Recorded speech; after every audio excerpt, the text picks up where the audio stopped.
नमस्कार मित्रों, चंद्रकांत भट्ट अमेरिका से। आज का पैगाम सत्ता, धन, संपत्ति, संतति, अभिमान, अहंकार कुछ ही क्षणों में समाप्त हो जाता है। दुनिया आपको किस तरह हिटलर की तरह याद करती है। उस रात क्राकस की हवा असामान्य रूप से भारी थी। शहर सो रहा था लेकिन इतिहास जाग रहा था।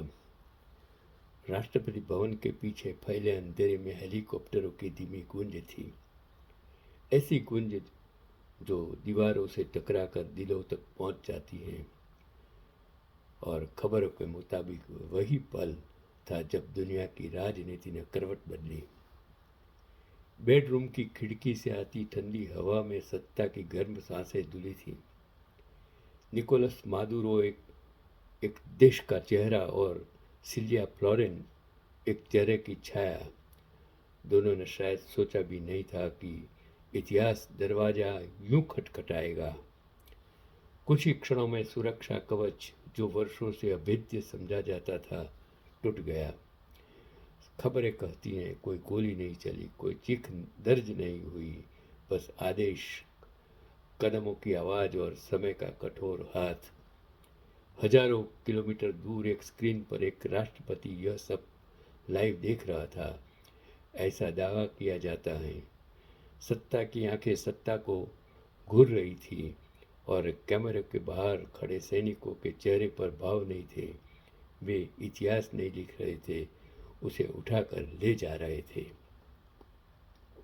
काराकस की सड़कों पर सुबह होते होते फुसफुसाहटें दौड़ने लगी। क्या यह न्याय है या नंगी ताकत? क्या संप्रभुता की रेखा ही टूटती है? माओ ने बच्चों को कसकर थामा। रेडियो तेज हुए और झंडे कुछ झुके, कुछ और ऊंचे उठे। दुनिया ने बयान दिए, निंदा की, समर्थन किया, लेकिन एक आदमी ने बस एक सवाल पूछा, अब आगे क्या? कहा गया कि मदुरो को न्यूयॉर्क से ले जाया गया। मैनहट्टन की अदालत में जवाब देने के लिए अदालतें सवाल पूछती हैं, पर जवाब अक्सर इतिहास देता है। एक देश के भविष्य का फैसला क्या किसी एक रात में हो सकता है, या यह सिर्फ शुरुआत थी लंबे थका हुए अध्याय की? इस कहानी में नायक भी हैं, खलनायक भी हैं और बहुत से ऐसे लोग भी जिनके नाम कभी सुर्खियों में नहीं आएंगे। पर हर घड़ी घटना की तरह सच कई परतों में छिपा है। आज यह एक खबर है, कल एक बहस और परसों एक सबक। क्योंकि सत्ता जब बिस्तर पर पहुंचती है तो नींद सिर्फ व्यक्तियों की नहीं, पूरी दुनिया की उड़ जाती है। कोई संतोष कुमार ने लिखा, मैंने आप तक पहुंचाया। ये कहानी है वेनेजुएला। एक समय दुनिया का चौथा सबसे अमीर देश था, लेकिन एक दशक में ऐसा बर्बाद हुआ कि कुछ बचा ही नहीं। एक ट्रे अंडा खरीदने के लिए लोग झोला भर कर पैसा देते हैं। उन पैसों को तोला जाता है, फिर सामान मिलता है। असल में यह सब मिसमैनेजमेंट की वजह से हुआ। मतलब ऐसा ही आज स्थिति यह आ गई कि अमेरिका वेनेजुएला के राष्ट्रपति निकोलस मादुरो के हाथ में हथकड़ी लगाकर अपने देश उठा लाया। 1952 में जब दुनिया के तमाम देश दूसरे विश्व युद्ध के नुकसान से उभर रहे थे, उस वक्त वेनेजुएला की राजधानी काराकस में वीआईपी सड़कें थीं। उस पर चमचमाती लग्जरी कारें दौड़ती थीं, गगनचुंबी इमारतें बन रही थीं। 1970 के दशक में जब पूरी दुनिया ने तेल संकट आया तो कीमतें आसमान छूने लगी, तो वेनेजुएला के घरों में डॉलर की बारिश होने लगी। उस दौर के किस्से आज भी मशहूर हैं। लोग वीकेंड पर शॉपिंग करने के लिए सीधे मियामी उड़कर जाते थे। वेनेजुएला दुनिया के सबसे महंगे स्कॉच विस्की और शैंपेन के सबसे बड़े खरीदार में से एक था। जनता को लगने लगा था कि अब मेहनत करने की ज़रूरत नहीं है। इसके प्रति व्यक्ति आय स्पेन, ग्रीस और इजराइल जैसे विकसित देशों से भी कहीं ज़्यादा थी और 1976 में सरकार ने तेल इंडस्ट्री का राष्ट्रीयकरण कर दिया और सरकारी कंपनी PDVSA बनाई। यह दुनिया की सबसे मुनाफे वाली तेल कंपनियों में से एक थी। अब सवाल है कि बर्बादी कैसे आई। इसके 3 मुख्य वजह हैं। यहाँ यह सीख भी है कि बिना किसी युद्ध के कैसे कोई देश पूरी तरह से बर्बाद हो सकता है। इस देश के पिछले एक दशक में वह सब को खो दिया जो उसने 70 सालों में कमाया था। Dust disease. वेनेजुएला ने अपनी पूरी ताकत से तेल निकलने में लगा दी। उन्होंने खेती, फैक्ट्री और दूसरे बिजनेस पर ध्यान ही नहीं दिया। नतीजा ये हुआ कि सुई से लेकर खाने तक के लिए वे दूसरे देशों पर निर्भर हो गए और तेल के बदले सामान खरीदने लगे। पॉपुलिस्ट नीतियाँ। 1999 के बाद सरकार ने देश के भविष्य के लिए निवेश करने के बजाय मुफ्त योजनाओं में पैसा उड़ा दिया। जब तक तेल महंगा था सब ठीक रहा, लेकिन जैसे ही तेल की कीमतें गिरी सरकार के पास सैलरी देने तक के पैसे नहीं रहे। भ्रष्टाचार और ब्रेन डेट कैसे हुआ। सरकारी तेल कंपनी PDVSA में काबिल इंजीनियरों को हटाकर राजनीतिक वफादारों को भर दिया गया। इससे तेल उत्पादन की तकनीक खराब हो गई और देश के 60 लाख से ज़्यादा पढ़े लिखे लोग, डॉक्टर, इंजीनियर देश छोड़कर चले गए। 2018 के आते आते यहाँ महंगाई की रफ्तार 1,30,000% के पार चली गई। वहाँ के लोग 1 दर्जन अंडे खरीदने के लिए भी नोटों से भरा झोला ले जाने को मजबूर थे। नोट गिने नहीं जाते थे, बल्कि तराजू के एक पल्ले पर सामान और दूसरे पर नोटों की गड्डियाँ रखी जाती थी। मित्रों, अब मैं आगे की बात करता हूँ कि क्या वोट चोरी सिर्फ भारत में ही होती है। तो डोनाल्ड ट्रंप ने गूढ़ अर्थों में क्यों नारा लगाया, वोट चोर गद्दी छोड़।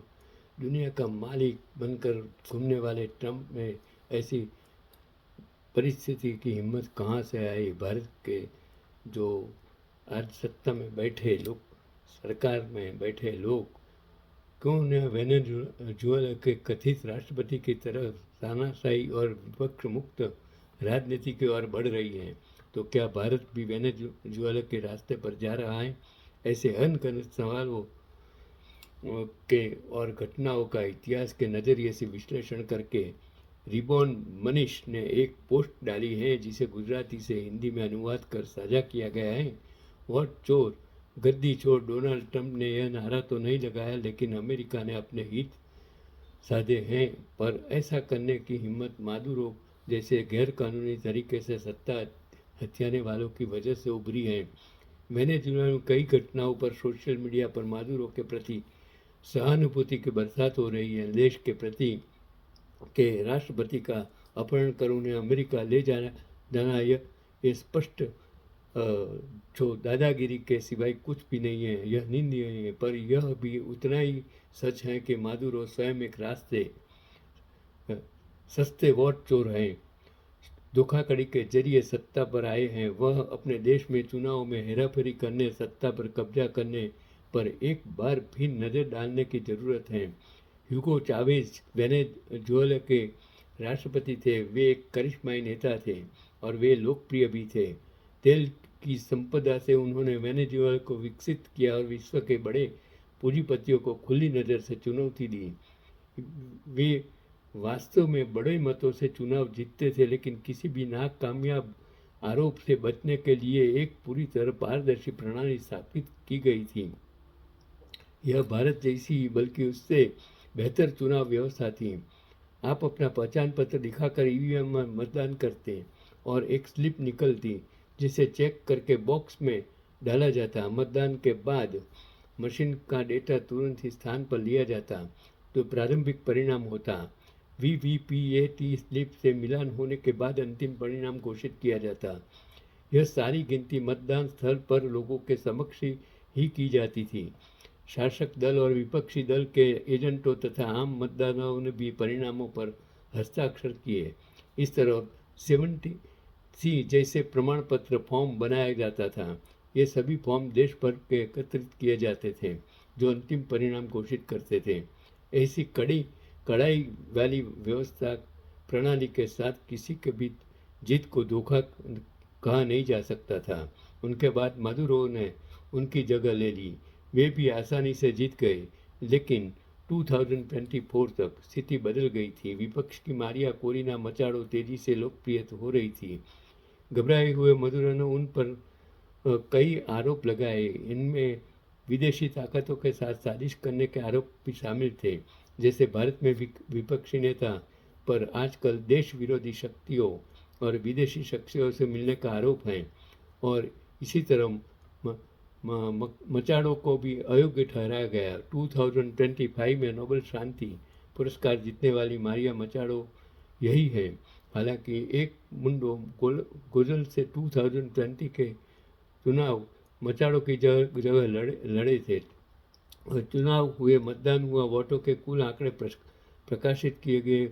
गोजालेज ने देश भर में से मतपत्रों का मिलावट करने के बाद सभी 17C जैसे फॉर्म वेबसाइट पर अपलोड कर दिए। वे 80% वोट से साथ जीत गए, लेकिन ईवीएम मशीनों के परिणामों ने मेंडूरो को विजेता घोषित किया। सेना, न्यायपालिका, अखबार और टीवी सभी उनके साथ थे। वे फिर से राष्ट्रपति बन गए। जनता के विरोध प्रदर्शनों को क्रूरता से कुचल दिया गया, लेकिन कल उनकी गिरफ्तारी के बाद वेनेजुएला में कोई भी हुजूम नहीं हुआ। लोग सड़कों पर उनके चुने हुए सफल राष्ट्रपति के अपहरण का विरोध नहीं कर रहे थे। इनके मुकाबले भारत में ज़्यादा विरोध प्रदर्शन देखने को मिल रहे हैं। अमेरिका और ट्रंप लोकतंत्र बचाने के लिए वेनेजुएला नहीं गए। असल खेल कच्चे तेल का ही है, लेकिन उन्हें अच्छी तरह पता होगा कि वेनेजुएला मेंडूरो का जन समर्थन घट चुका है। वोट चोरी निश्चित रूप से गैरकानूनी तरीके से सत्ता कब्जा कर सकती है।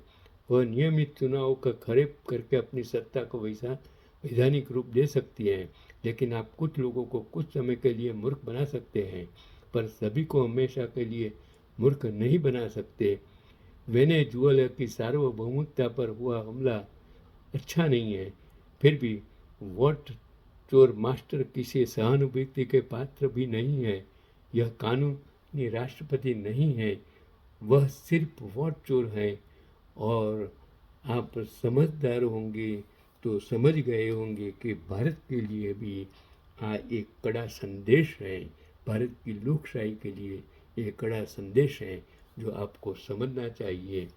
मैंने तो सिर्फ जो सब कुछ पढ़ा उसको मिलाकर आप तक पहुंचाने की कोशिश की कि भारत की आज़ादी 1947 में जिन परिस्थितियों में जिन लोगों ने दिलाई, आज सत्ता में बैठे लोग उसकी किस तरह क्रूर मश्करी कर रहे हैं, उसको बदनाम कर रहे हैं। उसमें से आपको सबक सीखना चाहिए और सबक सिखाना भी चाहिए। यही आज का मेरा पैगाम है। चंद्रकांत भाई भट्ट, अमेरिका से।